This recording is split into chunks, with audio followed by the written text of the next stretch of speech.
आज हम पढ़ेंगे कक्षा 8 विषय हिंदी वसंत भाग 3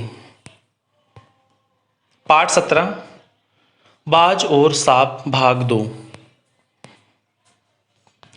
उसने बाज से कहा, यदि तुम्हें स्वतंत्रता इतनी प्यारी है तो इस चट्टान के किनारे से ऊपर क्यों नहीं उड़ जाने की कोशिश करते। हो सकता है कि तुम्हारे पैरों में अभी इतनी ताकत बाकी हो कि तुम आकाश में उड़ सको। कोशिश करने में क्या हर्ज है। अब इसमें आए कठिन शब्द है। स्वतंत्रता यानी आज़ादी, ताकत यानी जान, कोशिश यानी प्रयास, हर्ज यानी फर्क।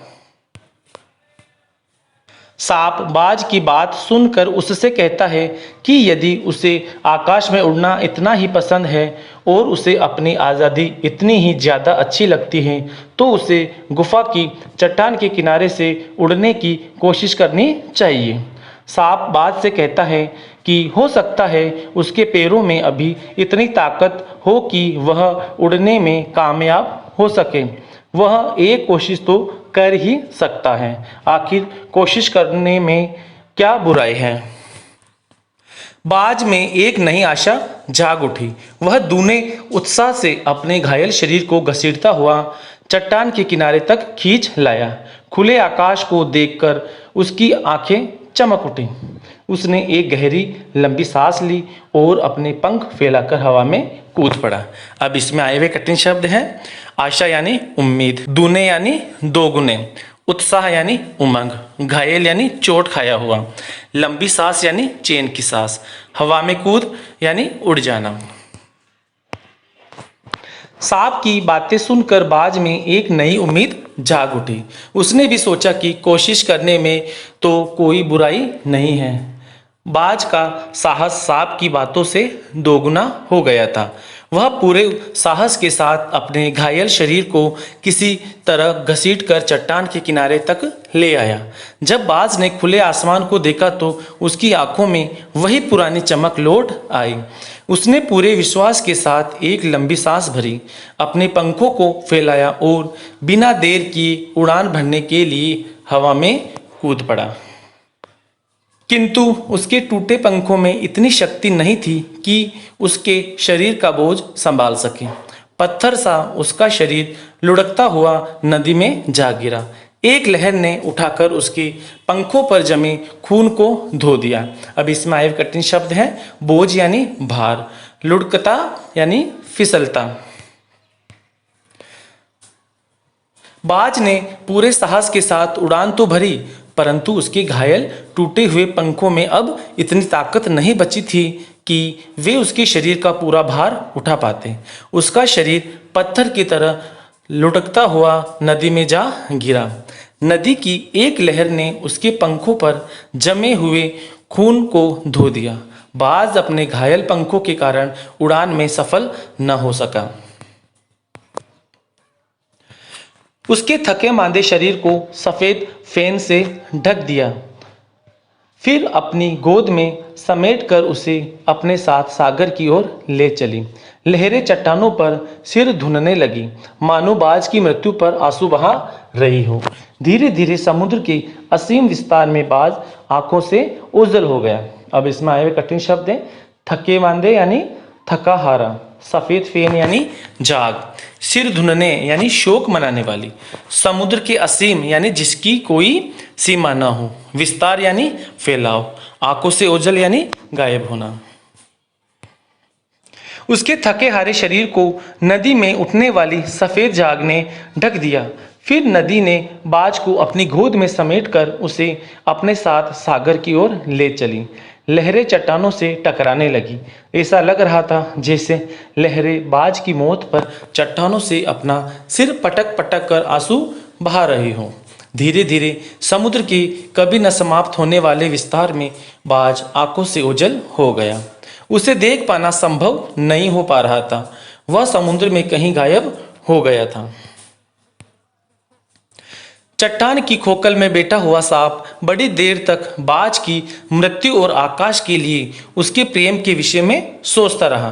आकाश की असीम शून्यता में ऐसा क्या आकर्षण छिपा है जिसके लिए बाज ने अपने प्राण गंवा दिए। अब इसमें कठिन शब्द हैं। चट्टान की खोखल यानी खाली जगह, विषय यानी बारे में, असीम शून्यता यानी अपार शांति, आकर्षण लगाव या खिंचाव, प्राण गवा यानी मृत्यु को प्राप्त करना। बाज की मौत के बाद चट्टान की खाली जगह पर बैठा हुआ सांप बहुत देर तक बाज की मौत और आसमान की उड़ान के लिए उसके प्रेम के विषय में सोचता रहा कि आसमान की अपार शक्ति में ऐसा कौन सा लगाव छिपा है जिसके लिए बाज ने अपने प्राण तक न्योछावर कर दिए। उड़ान में ऐसा कौन सा आनंद है जिसके लिए बाज ने मौत के करीब होते हुए भी उड़ान भरने की अंतिम कोशिश की। वह खुद तो मर गया लेकिन मेरे दिल का चैन अपने साथ ले गया। न जाने आकाश में क्या खजाना रखा है, एक बार तो मैं भी वहां जाकर उसके रहस्य का पता लगाऊंगा, चाहे कुछ देर के लिए ही हो, कम से कम उस आकाश का स्वाद तो चख लूंगा। अब इसमें आए हुए कठिन शब्द हैं। चैन यानी सुकून, खजाना यानी कीमती सामान जैसे सोना, जेवर, पैसा आदि। बाज की मौत के बाद सांप सोच रहा है कि बाज खुद तो मर गया लेकिन उसके दिल के चैन को अपने साथ ले गया, क्योंकि अब सांप भी जानना चाहता था कि आखिर आसमान में कौन सा खजाना छिपा हुआ है। सांप ने यह निश्चय कर लिया कि एक बार तो वह भी आकाश में जाकर उसके रहस्य का पता जरूर लगाएगा, चाहे कुछ देर के लिए ही क्यों ना हो। कम से कम एक बार वह अवश्य उस आकाश का स्वाद तो चख ही लेगा और जान कर रहेगा कि बाज किस आनंद की बात कर रहा था। यह कहकर सांप ने अपने शरीर को सिकोड़ा और आगे रेंगकर अपने को आकाश की शून्यता में छोड़ दिया। धूप में क्षण भर के लिए सांप का शरीर बिजली की लकीर सा चमक गया। अब इसमें आए हुए कठिन शब्द हैं। क्षण भर यानी थोड़ी देर, लकीर सा यानी रेखा सी। जब सांप ने निश्चय कर लिया कि वह एक बार जरूर आसमान में उड़ान भर कर उस आनंद का पता लगाएगा जिसकी बात बाज कर रहा था, तो सांप ने अपने शरीर को समेटा और चट्टान पे आगे रेंगकर अपने को आसमान की अपार शक्ति में छोड़ दिया। लेखक कहते हैं कि धूप में कुछ पल के लिए सांप का शरीर बिजली की एक रेखा की तरह चमक गया था, किंतु जिसने जीवन भर रेंगना सीखा था वह भला क्या उड़ पाता। नीचे छोटी छोटी चट्टानों पर थप से सांप जा गिरा। ईश्वर की कृपा से बेचारा बच गया, नहीं तो मरने में क्या कसर बाकी रही थी। सांप हंसते हुए कहने लगा, सो उड़ने का यही आनंद है, भर पाया मैं तो। पक्षी भी कितने मूर्ख हैं, धरती के सुख से अनजान रहकर आकाश की ऊंचाइयों को नापना चाहते थे, किंतु अब मैंने जान लिया कि आकाश में कुछ नहीं रखा, केवल ढेर सी रोशनी के सिवा वहां कुछ भी नहीं। शरीर को संभालने के लिए कोई स्थान नहीं, कोई सहारा नहीं। अब इसमें आए हुए कठिन शब्द हैं। कृपा यानी दया, आनंद यानी खुशी, भर यानी तृप्त होना, सुख से अनजान जिसे जानते न हो, नापना यानी छूना, ढेर सी यानी बहुत सी। सांप ने उड़ान भरने की कोशिश तो की, परंतु जिसने अपने पूरे जीवन में केवल रेंगना सीखा था वह भला कैसे उड़ सकता था। तो जैसे ही सांप ने उड़ने के लिए चट्टान के किनारे से उड़ान भरी, वह नीचे छोटी छोटी चट्टानों पर थप से जा गिरा।